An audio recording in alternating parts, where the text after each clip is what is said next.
रागिनी जब जवान हुई तो इसे इस बात का एहसास हुआ कि वो कितनी खूबसूरत है, और इस बात का एहसास उसे आईने में नहीं बल्कि बाजार में लोगों की उसके ऊपर पड़ती नजरों ने दिलाया था।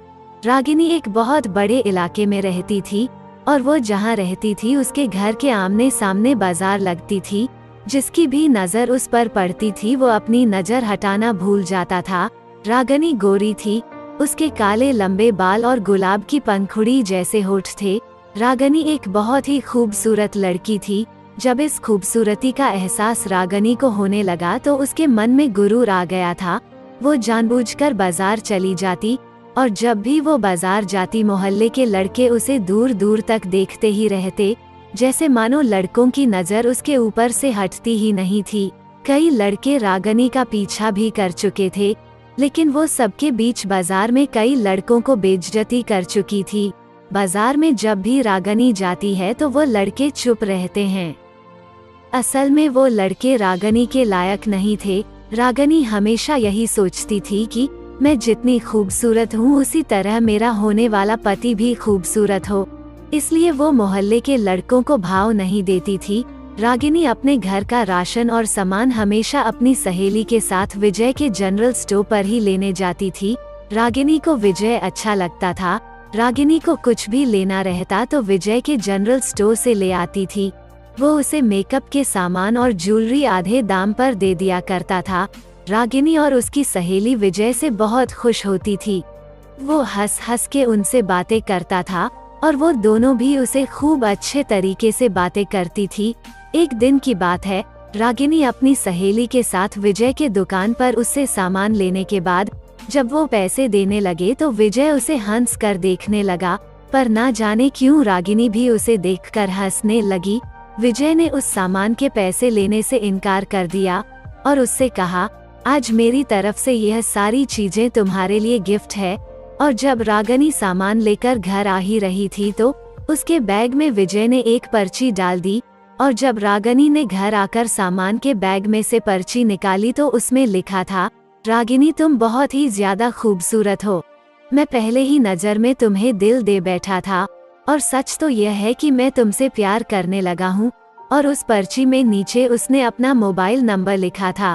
पहले तो रागिनी घबरा गई, मगर रागिनी का दिल भी उसके लिए बेचैन हो रहा था, और वो रात तक अपने आप को रोक नहीं सकी, और उसने अपने मोबाइल से उस नंबर पर कॉल कर दी। रागिनी ने सोचा कि अगर वह कॉल करता है तो मैं उससे बात कर लूंगी।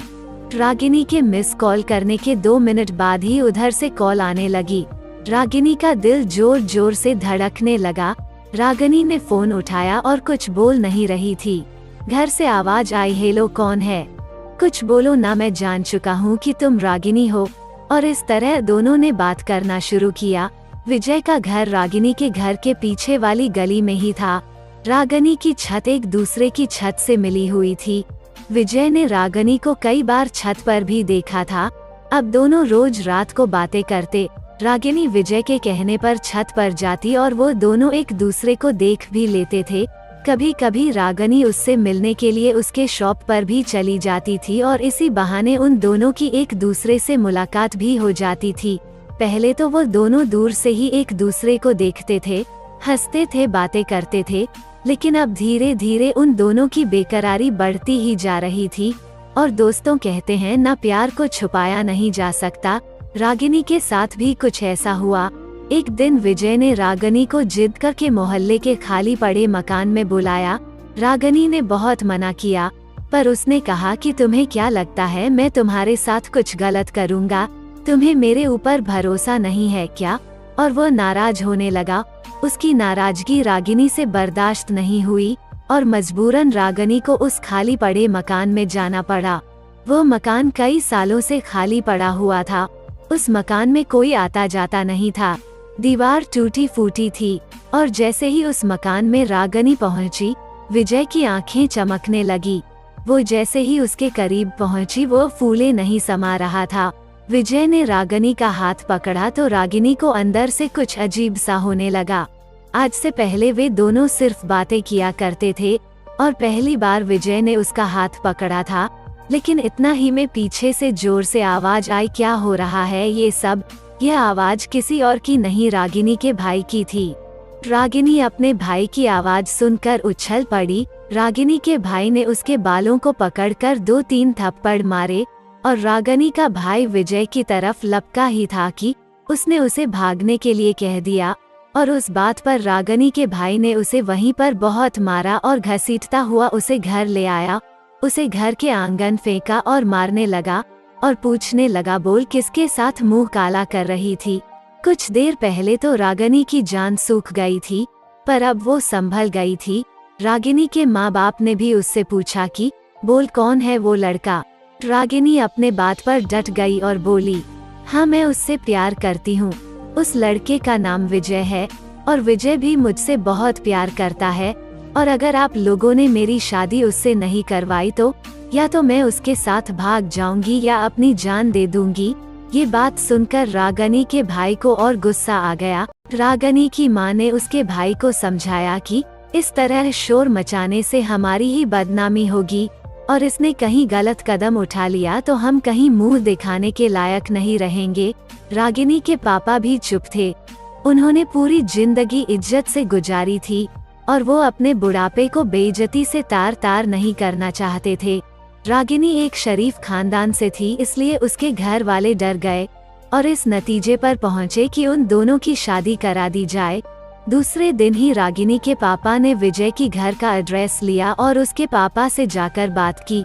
जब विजय के पापा को सारी बातें पता चली तो वह परेशान हो गए और जब उन्होंने भी विजय से शादी के लिए पूछा तो वह भी शादी करने के लिए तैयार था। विजय ने अपने पापा से यह भी कहा कि अगर आपने मेरी शादी रागिनी से नहीं की तो हम दोनों इस घर से भागकर शादी कर लेंगे। अब बात दोनों घरों की इज्जत की थी। यह बात सुनते ही विजय के पापा भी राजी हो गए, लेकिन उनका कहना था कि लड़का लड़की अपनी मर्जी से शादी कर रहा है तो जितनी सादगी से शादी हो जाए उतना ही बेहतर होगा। वो नहीं चाहते थे कि ज्यादा धूम मचा कर शादी की जाएगी, क्योंकि अभी लड़के की उम्र सिर्फ 21 साल की थी जबकि रागिनी की उम्र 17 साल थी। रागिनी के खानदान में यह था कि जब तक लड़की 18 साल की न हो जाए लड़की की शादी नहीं की जाती थी। अब दोनों खानदान में बात पक्की हो गई और 3 दिनों बाद मंदिर में उन दोनों की शादी कर दी गई। रागिनी के पिताजी और उसका बड़ा भाई शादी से खुश नहीं थे, लेकिन रागिनी और विजय दिल ही दिल में खुश थे कि चलो जैसे भी सही हमारी शादी तो हो गई। अब रागिनी विजय के घर आ गई और विजय ने शादी की पहली रात उसे बता दिया कि तुम अब इस घर में आ तो गई हो पर तुम्हें बहुत संभल कर रहना होगा। विजय की माँ की 5 साल पहले ही निधन हो चुका है। विजय ने बताया कि मेरे पापा बहुत सख्त किस्म के आदमी है और हाँ, विजय के घर में उसके मामा का लड़का भी रहता है जो कि थोड़ा अजीब किस्म का इंसान है। विजय ने बताया कि उसके मामा के लड़के का नाम छोटू है। रागिनी ने विजय से कहा कि वो हमारे साथ क्यों रहेगा। तब उसने बताया कि जब वो पैदा हुआ तभी उसकी माँ चल बसी और मामा जी इतना शराब पीते थे कि वो उसकी परवरिश नहीं कर सकते थे, जिस वजह से विजय की माँ ने छोटू को गोद ले लिया था। मेरी माँ तो इस दुनिया में नहीं रही पर छोटू इस घर में हमारे साथ ही रहता है। तुम ऐसा समझो कि ये तुम्हारा छोटा देवर है। अब शादी को ऐसे ही कई दिन बीत गए। विजय रागिनी से बहुत प्यार करता था। रागिनी को किसी भी चीज की कमी नहीं होने देता था। रागिनी को लगता था जैसे वो हवा में उड़ रही हो, जबकि वो अपने ससुर जी को एक आंख न भाती थी। अभी शादी को 3 ही महीने हुए थे कि विजय के पापा के दिल का दौरा पड़ने से मौत हो गई। विजय के पिताजी रेलवे के रिटायर्ड ऑफिसर थे और घर का सारा खर्चा वही चलाते थे, लेकिन उनके जाने के बाद घर की हालत और बिगड़ने लगी। शादी के 4 महीने बाद एक राज यह भी खुला कि जो जनरल स्टोर रागिनी विजय का समझती थी वो उसका नहीं था, बल्कि वह तो वहाँ नौकरी करता था और ससुर की मौत के बाद घर की हालत और बिगड़ने लगे। फिर विजय ने काम के सिलसिले में दूसरे शहर जाने का फैसला कर लिया। इस बात पर रागिनी बहुत उदास हुई, पर विजय उसको यकीन दिलाया कि बस 1-2 साल की बात है। जब वो थोड़े पैसे इकट्ठे कर लेगा तो वह भी उसे शहर बुला लेगा और रागिनी भी उसके पास चली जाएगी। मजबूरन रागिनी को विजय को दूसरे शहर भेजना पड़ा। एक दिन की बात है, रागिनी अपने कमरे में सोई हुई थी लेकिन जब उसकी आंख खुली तो उसने देखा कि वो छोटू के कमरे में थी। छोटू की उम्र सिर्फ 18 साल थी। वैसे तो वो देखने में बिल्कुल ठीक लगता था, बात भी सही करता था, लेकिन कभी कभी कुछ उल्टा सीधा बोल दिया करता था, जिसकी वजह से सब उसे थोड़ा दिमाग का हल्का समझते थे। रागिनी अपने आप को छोटू के कमरे में पाकर बहुत परेशान हो जाती है और वो सोचती है कि ना जाने छोटू उसके बारे में क्या सोच रहा होगा, कि रागिनी भाभी कितनी बेशर्म है। रागिनी को कुछ समझ नहीं आ रहा था और जब सुबह रागिनी डरते डरते कमरे से बाहर गई तो छोटू बाहर आंगन में बैठा हुआ था। रागिनी ने कहा कि देवर जी माफ कीजिएगा, अनजाने में मैं आपके कमरे में आ गई। शायद मुझे नींद में चलने की आदत है, इसलिए माफी चाहती हूँ। छोटू देखकर हंसने लगा और बोला, कोई बात नहीं भाभी, ऐसा कभी कभी हो जाता है।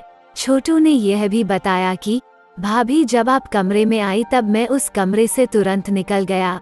यह बात सुनकर रागिनी हैरान हो गई और उसे सच में नहीं मालूम था कि वहाँ कैसे पहुँची थी। इतना सब कुछ होने के बाद रागिनी अपने कमरे में चली जाती है और वो अपने पति विजय को याद करने लगती है।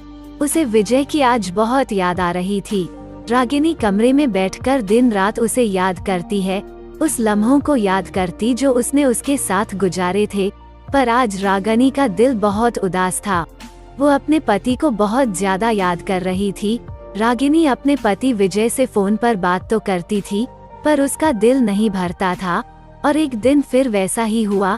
रागिनी उस रात अपने कमरे में सोई थी, लेकिन जब सुबह उसकी आंख खुली तो उसने देखा आज फिर वो छोटू के कमरे में थे। छोटू का कमरा रागिनी के कमरे के एकदम बगल में ही था। उस घर में टोटल 3 कमरे थे, 2 कमरे नीचे और 1 कमरे ऊपर वाले फ्लोर पर। ऊपर वाला फ्लोर हमेशा खाली पड़ा रहता था और जब आज रागिनी की आंख खुली तो आज भी छोटू कमरे में नहीं था। अब ऐसे ही 2 से 3 हफ्ता बीत गया और इन बीते हुए दिनों में रागिनी ने कई बार गौर किया है कि वो रात को अपने कमरे में सोती थी पर सुबह छोटू के कमरे में होती थी। रागिनी बड़ी परेशान रहने लगी, ऐसा उसके साथ कैसे हो रहा है। और ऐसा होने के बाद छोटू अब उससे बहुत अच्छे से पेश आ रहा था, या कह सकते हैं कि छोटू अब रागिनी का बहुत ज्यादा ख्याल रख रहा था। छोटू जब भी बाजार जाता तो रागिनी के लिए फूल और कुछ खाने का सामान लेकर आता और उससे कहता, यह लो भाभी, मैं तुम्हारे लिए लाया हूँ। रागिनी ने उन फूलों को अपने कमरे में सजाया और विजय से फोन करके यह भी बताया कि आपके जाने के बाद छोटू उसका बहुत ख्याल रखता है। जब विजय यह बात सुनता है तब वो बहुत खुश होता है कि चलो रागिनी का ख्याल रखने वाला कोई तो है। और शायद छोटू के दिल में भी यह बात आ गई कि रागिनी भाभी अकेली है, उसका कोई ख्याल रखने वाला नहीं है, इसलिए वो उसका ख्याल रखता था। आखिर रागिनी रिश्ते में छोटू की भाभी भी तो लगती थी। लेकिन एक दिन हद तो तब हो गई जब छोटू ने रागिनी से कहा कि चलो फिल्म देखते हैं। रागिनी हैरान हो गई कि भला कौन सा देवर अपनी भाभी के साथ अकेले फिल्म देखने जाता है। और रागिनी ने छोटू से कहा, छोटू मुझे पिक्चर देखने का शौक नहीं है। अब यह बातें रागिनी के मुंह से निकली ही थी कि छोटू का चेहरा बदल गया और वो गुस्से में रागिनी से अजीब अजीब बातें कहने लगा। थोड़ी देर के लिए तो रागिनी को थोड़ा अजीब लगा, लेकिन अब रागिनी को भी छोटू की अजीब अजीब बातें सुनने की आदत पड़ चुकी थी। अब ऐसे ही वक्त बीतता गया और उसके साथ अक्सर ऐसा ही होता। रागिनी रात को सोती अपने कमरे में और सुबह छोटू के कमरे में होती थी। रागिनी जब कमरे से बाहर आती तो छोटू उसे देखकर हंसता और तालियां बजाता। एक दिन की बात है, रागिनी की तबीयत खराब होने लगी, उसे चक्कर और उल्टी आने लगी और वही बेहोश हो गई। जब उसकी आंख खुली तो उसने देखा कि मोहल्ले की एक लड़की उसके बगल में खड़ी हुई है। यह वही लड़की थी जो उसकी बचपन की सहेली थी और उसने रागिनी से कहा कि लगता है तुम्हारे घर खुशखबरी आने वाली है। यह बात सुनकर रागिनी हैरान हो गई, क्योंकि विजय को गए हुए अभी 7 महीने ही हुए थे और अगर ऐसा ही होना होता तो अब तक रागिनी 7 महीने पेट से होती। लेकिन 7 महीनों के बाद ऐसा होना नामुमकिन था। धीरे धीरे रात हो गई और रात को परेशानी की हालत में ही रागिनी को आंख लग गई। और जब रात की 1 बजे तो रागिनी को अजीब सी घबराहट होने लगी जब रागिनी ने अपनी आंखें खोली तो देखा वो अपने कमरे में मौजूद नहीं थी। रागिनी हैरान हो गई कि वो छोटू की कमरे में क्या कर रही है, और जब छोटू उठा तो उसने बोला, तुम इतना डर क्यों रही हो? तुम तो पहले भी यहाँ पर आ चुकी हो। यह बात सुनकर रागिनी के होश उड़ गए। उसको समझ में नहीं आ रहा था कि वो क्या कह रहे हैं। रागिनी चुपचाप एक पुतले की तरह खड़ी थी। छोटू बोला, तुम मुझे ऐसे क्यों देख रही हो भाभी? क्या तुम सब कुछ भूल गई हो? क्या तुम वो रात भूल गई जो तुमने मेरे साथ बिताई थी? रागिनी हैरान हो गई और अपने आप से पूछी, ऐसा कब हुआ? मैं तो कभी आपके कमरे में आई ही नहीं। यह कहकर रागिनी वहाँ से भागी और घर के आंगन में गिर पड़ी और बेहोश हो गई। जब रागिनी को होश आया तब वो अस्पताल में थी। रागिनी इस बात पर भी हैरान थी कि वहाँ पर विजय भी मौजूद था। रागिनी ने सोचा शायद विजय उसको सरप्राइज देने के लिए आया होगा। विजय को गए हुए 1 साल हो चुके थे। विजय को अपने पास देखकर रागिनी फूट फूट कर रोने लगी कि तभी वहाँ पर लेडी डॉक्टर अंदर आई और विजय को देखकर हंसी और बोली, बधाई हो, आपकी पत्नी माँ बनने वाली है। डॉक्टर ने कहा यह बच्चा 2 महीने का है। यह बात सुनकर विजय के पैरों तले जमीन खिसक गई, क्योंकि ऐसा मुमकिन ही नहीं था। विजय 1 साल से शहर में था।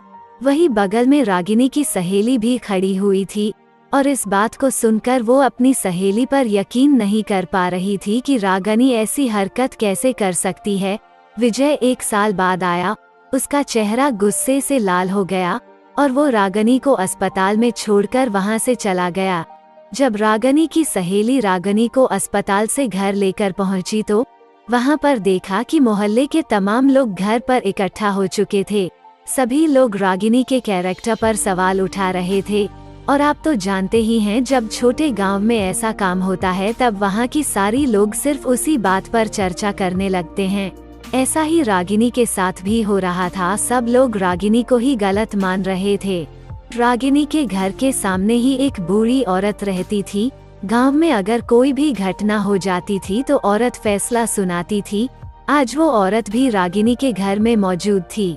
रागिनी के ऊपर सभी लोग उंगली उठा रहे थे और रागिनी भी समझ चुकी थी कि शायद गलती उसकी ही है।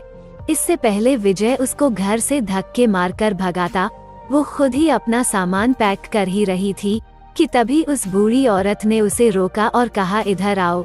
उन्होंने विजय से बताया कि रागिनी की कोई गलती नहीं है। रागिनी को तो नींद में चलने की आदत है और यह जो घर में तुम लोगों ने एक हैवान पाल रखा है, यह सारी करतूत उसी की है। वो हैवान कोई और नहीं, वह छोटू था जो कि विजय के मामा का लड़का था। और उस बूढ़ी औरत का घर रागिनी के घर के सामने होने की वजह से उसने कई बार यह गौर किया था कि रागिनी को नींद में चलने की आदत है। दोस्तों कहते हैं ना, अगर हम गलत ना हो तो ऊपर वाला भी हमारा साथ देता है। और आज वो बूढ़ी औरत पूरे समाज में रागिनी का ढाल बनकर खड़ी थी। उन्होंने बताया, यह जो तुम लोगों ने घर में एक छोटू को पाला है, यह बहुत ही हैवान किस्म का आदमी है। जब तुम्हारी पत्नी नींद में चलती थी तब यह उसकी बीमारी का गलत फायदा उठाता था और इसी ने तुम्हारी बीवी के साथ गलत किया है। क्यों ना करता, यह तुम्हारा अपना थोड़े ही है, बल्कि इसने पहले भी गांव की कई लड़कियों को परेशान किया, पर वो लड़कियां इसके जाल में नहीं फंसी। और आज यह सीधी सादी रागिनी अपनी एक छोटी सी बीमारी के कारण इसकी जाल में फंस गई। उस बूढ़ी औरत ने यह भी कहा कि मैं मानती हूँ रागिनी को नींद में चलने की आदत है, पर इस छोटू को तो नहीं। इसने पूरे अपने होश में इस काम को अंजाम दिया है। यह बात सुनते ही सबकी नजरें छोटू पर टिकी हुई थी। छोटू का मुंह गुस्से और शर्म से लाल पीला होने लगा। वो सर झुकाए वहीं खड़ा था, क्योंकि उसकी हकीकत बुरी तरह सबके सामने आ चुकी थी और उस बूढ़ी औरत की बात पर हर कोई यकीन करता था। जब इतनी बात हो गई तो छोटू भी चिल्लाकर बोलने लगा, हाँ, मैं ही इस बच्चे का बाप हूँ और वो खुद नींद में चलकर मेरे पास आती थी, मैं उसके पास नहीं जाता था। छोटू ने अपनी बात बोली थी कि विजय को गुस्सा आ गया और वो उसे मारने के लिए आगे बढ़ा ही था कि मोहल्ले की 2-4 नौजवानों ने उसे वहीं रोक दिया। अगर कोई आज विजय को ना पकड़ते तो पता नहीं गुस्से में अभी छोटू के साथ क्या कर जाता। विजय ने अपने गुस्से को काबू किया और वही किनारे बैठ गया। कुछ देर बाद वहाँ पुलिस आई और छोटू को गिरफ्तार कर लिया। अब ऐसे ही 9 महीने बीत गए। 9 महीनों के बाद रागिनी को जो लड़का हुआ वो मरा पैदा हुआ। शायद ऊपर वाला भी नहीं चाहता था कि दुनिया वालों के सामने रागिनी बेइज्जत होके रहे। तो दोस्तों, आजकल के ज़माने में किसी पे भरोसा नहीं करना चाहिए। दोस्तों, अगर ये कहानी आपको अच्छी लगी हो तो चैनल को सब्सक्राइब करना ना भूले। धन्यवाद दोस्तों।